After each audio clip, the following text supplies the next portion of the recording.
Bonjour et bienvenue dans cette nouvelle vidéo. Aujourd'hui, ce sera un nouveau concept de vidéo axé plus sur une histoire. Une histoire qui me passionne. Cet épisode des histoires du cinéma, le podcast où on parle de tout ce qui fait le sel du cinéma, mais sous un angle un petit peu différent. Aujourd'hui, on va plonger dans un univers fascinant et souvent invisible aux yeux du grand public, le doublage. Ouais, vous savez, ces voix qu'on entend à l'écran qui rendent les personnages vivants. Mais parfois, vous vous dites, mais c'est vraiment cette voix-là ou mais on dirait la voix de mon oncle Michel, là, dans le film d'animation. Vous allez voir, c'est un monde beaucoup plus fou que ce que vous croyez. Préparez-vous et installez-vous confortablement parce que ça va être un voyage digne de Star Wars.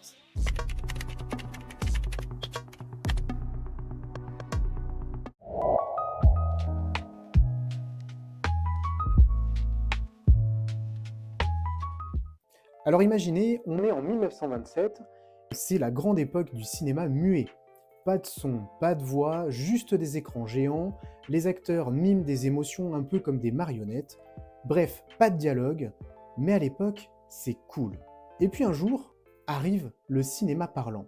Et là, le monde change du jour au lendemain, car tout à coup, le silence devient obsolète. C'est un peu comme si on vivait dans une époque où tout le monde s'habillait en noir et blanc, et soudain, tout le monde met des pantalons fluo. Franchement, ça devait être complètement fou à vivre. Alors, quand le film Le chanteur de jazz débarque en 1927 avec des voix qui parlent pour de vrai, alors là, c'est la révolution. Ah non, lui croyait bâton. Et c'est à partir de là qu'une question se pose. Comment faire comprendre cette magie à d'autres pays qui ne parlent pas anglais? Il faut bien que le public français puisse comprendre ce qu'ils disent, ces fameux acteurs d'Hollywood. Et là, la solution. Le doublage, bien sûr. Alerte spoiler, c'est un petit peu dans le titre de la vidéo. Mais avant de faire ça proprement, il faut des pionniers. Des gens comme Paul Meurice. Vous savez, c'était l'amant d'Edith Piaf. Lui, il va commencer à doubler des films dans les années 30. Il va poser les bases de ce qu'on appelle aujourd'hui le doublage moderne. Ses premières voix étaient des réinterprétations des dialogues, parce qu'à l'époque, on n'avait pas encore la technique de la synchronisation labiale. Alors, les dialogues, ils étaient parfois un peu à côté du film, mais oh. C'était déjà un début,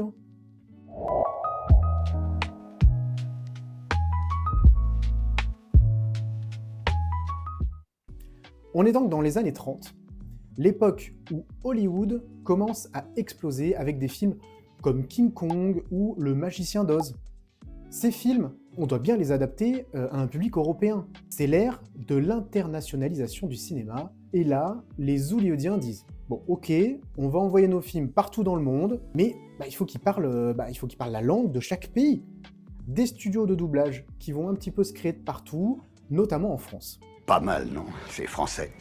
Une des premières grandes étapes, c'est l'arrivée des studios de doublage, comme les studios Éclair en 1930 en France, qui vont faire partie des premières grandes adaptations des films étrangers.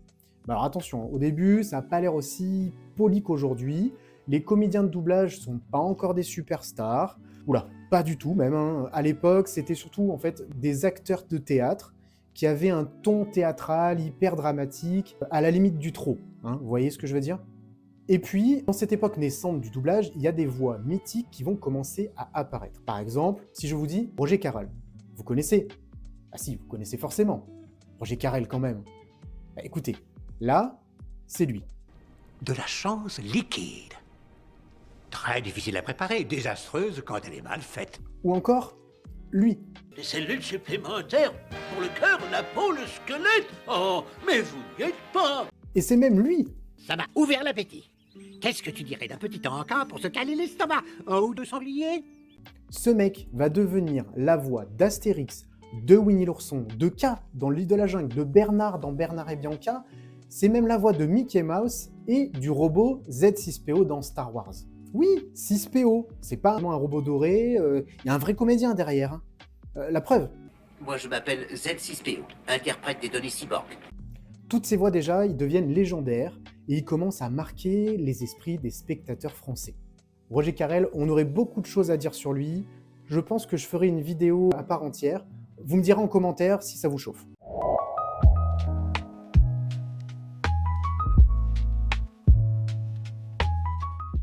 Passons maintenant aux années 50-60, l'âge d'or du doublage. Les films américains, ils arrivent par camion, les films d'action, les westerns et bien sûr les films d'animation.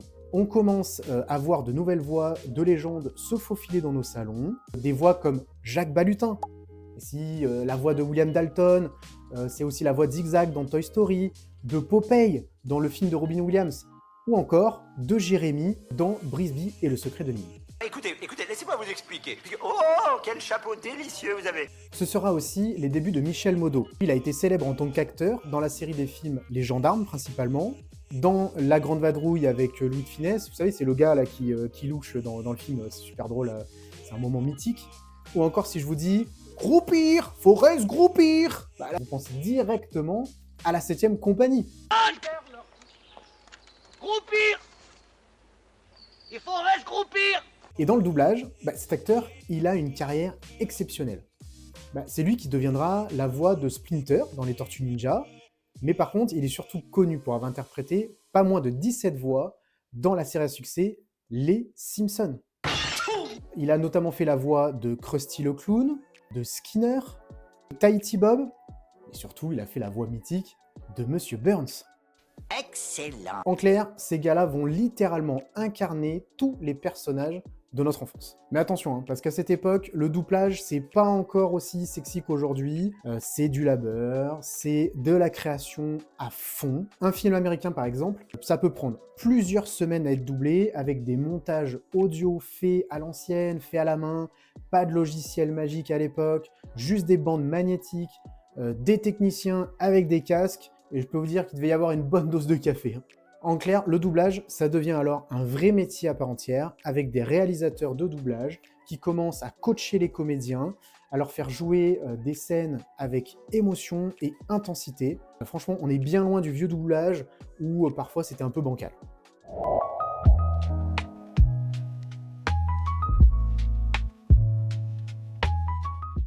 On arrive maintenant dans les années 70 et 80, une époque où le doublage devient un art maîtrisé. Fini les dialogues un peu dans le vent, on entre dans l'ère de la synchronisation labiale. Les comédiens, ils doivent non seulement imiter l'émotion du personnage, mais aussi être synchro à 100% avec les lèvres du personnage qu'ils interprètent. C'est là qu'on commence à avoir des comédiens un petit peu plus jeunes, comme Richard Darbois. Ce mec, il a littéralement joué toutes les stars du game. Ah si, Harrison Ford dans Indiana Jones, c'est lui. Buzz l'éclair dans Toy Story, le génie d'Aladin, là aussi, c'est encore lui. Ou encore mon préféré, Batman, dans la série animée de mon enfance. Je suis Batman. Waouh, rien que d'y penser là, ça me donne des frissons. Alors, cette voix-là, c'est mythique, j'adore. Là aussi, on aurait beaucoup de choses à raconter sur lui. Vous me direz en commentaire si ça vaut tant que j'en fasse une vidéo, mais je pense que j'en ferai une.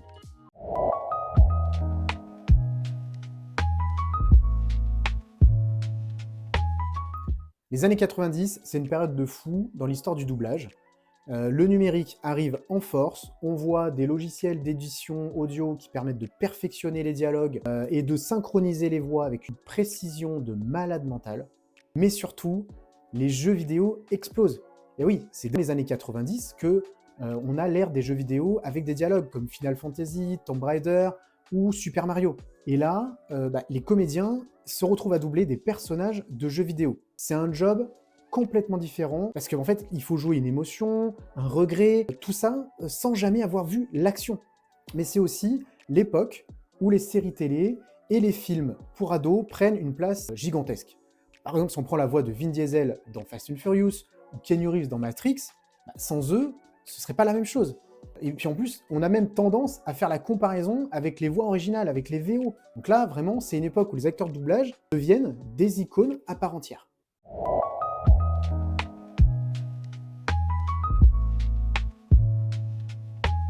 Bon, on passe maintenant aux années 2000. Là, c'est une époque qui va tout changer dans le monde du doublage. Alors là, franchement, c'est la claque.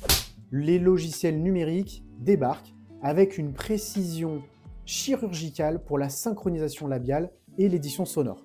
En gros, on passe du système à l'ancienne où tout est fait manuellement à un contrôle total grâce à l'ordinateur. Là, le montage, il devient beaucoup plus rapide, beaucoup plus précis. C'est une vraie révolution. Et puis, il y a ce phénomène qu'on n'a pas vu venir, le streaming. La montée en puissance des plateformes comme Netflix, Amazon Prime, Disney+, ou les services de VOD à la demande, ils vont voir des séries, des films en continu, ça va transformer le marché du doublage à une vitesse hallucinante. Avant, t'allais au cinéma, t'attendais la sortie DVD, et puis basta quoi. Maintenant, c'est terminé. Là, les séries, ils arrivent directement sur Netflix en VO, ça veut dire qu'il y a un flux constant de contenu qui a doublé, et les studios de doublage, ils n'ont pas le choix. Ils travaillent non-stop, ça bosse 24 heures sur 24 pour que tu puisses regarder ta série préférée, même si c'est le tout dernier épisode de Stranger Things qui vient juste de sortir. Et là, une compétition effrénée débarque entre les grandes plateformes de streaming pour offrir le meilleur doublage possible. Ah oui, un petit détail sympa aussi, mais qui a son importance dans le doublage, avec l'arrivée du streaming, le doublage, ça ne concerne plus forcément que les séries et les films, mais c'est aussi les documentaires. Donc c'est une expansion du marché, ça implique que les voix doivent s'adapter à des formats qui sont de plus en plus variés.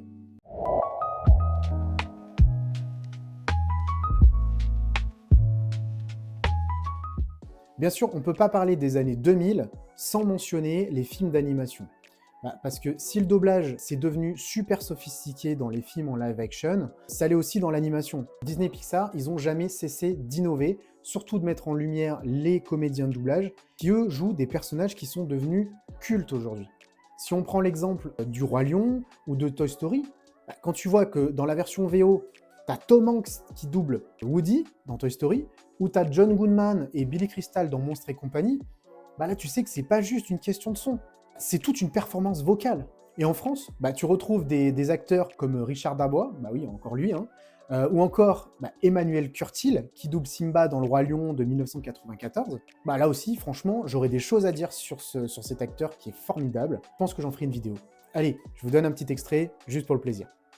Ce royaume m'appartient. Si je ne le défends pas, qui le fera? Oui, je sais, c'était un petit peu court, mais je vous dis, je garde ça pour une prochaine vidéo. Et les films Pixar et Disney, ils n'ont pas forcément fait seulement grimper le doublage, mais aussi les technologies d'animation. Et du coup, ça a permis de booster clairement le doublage. Quand tu vois des films comme Les Indestructibles ou Rebelle, là, il ne s'agit plus seulement de faire une voix. Il faut incarner des personnages avec des vraies émotions. Et là, c'est tout un art.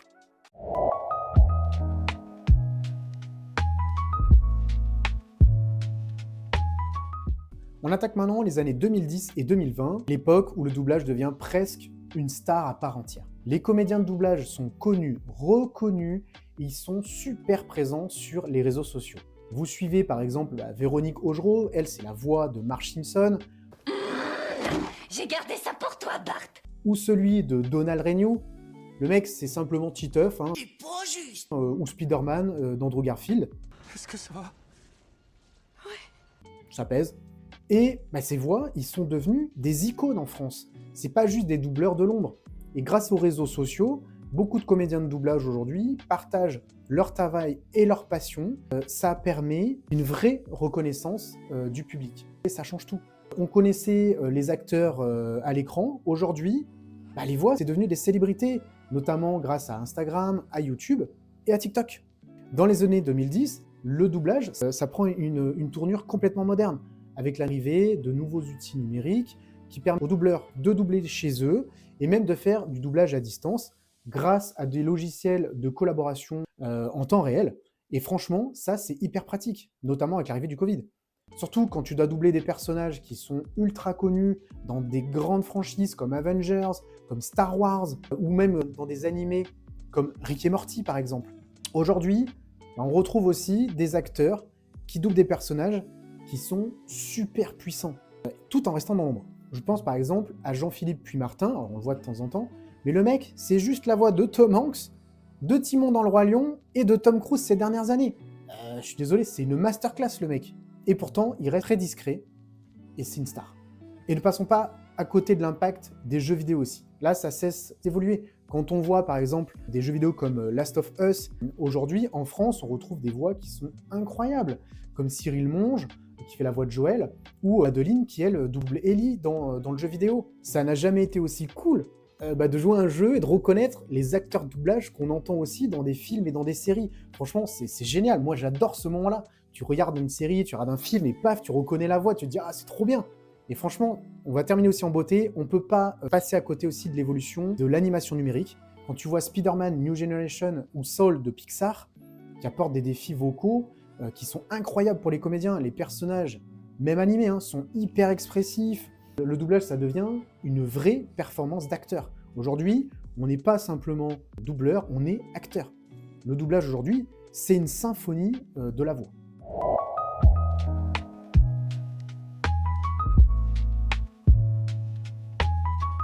Et voilà, après avoir traversé des décennies de transformation et d'époques où on utilisait des vieilles bandes magnétiques pour faire parler un personnage jusqu'à l'ère où les voix font partie du show, le doublage, on peut dire qu'il est plus vivant que jamais. Des stars du micro aux nouvelles générations de comédiens, ce monde, il continue de se réinventer. Il réinvente le cinéma, les séries, les dessins animés, les jeux vidéo, et ça chaque jour. Aujourd'hui, les comédiens de doublage, ce sont de véritables artistes en fait. C'est des artistes à part entière. Ils savent capturer les émotions, ils savent incarner un personnage, ils savent nous faire voyager, et tout ça grâce à leur voix. Moi, je trouve ça exceptionnel. Franchement, je leur dis bravo. Alors la prochaine fois que tu t'installes devant un film ou une série, n'oublie pas qu'il y a des voix magiques derrière qui ont réussi à te faire passer une émotion et à faire briller l'histoire grâce à leur voix. Voilà, si cet épisode t'a plu, n'oublie pas de t'abonner, de laisser un like et de me dire en commentaire quelle voix t'a le plus marqué dans ta jeunesse ou aujourd'hui. Merci à toi, à bientôt et bye bye.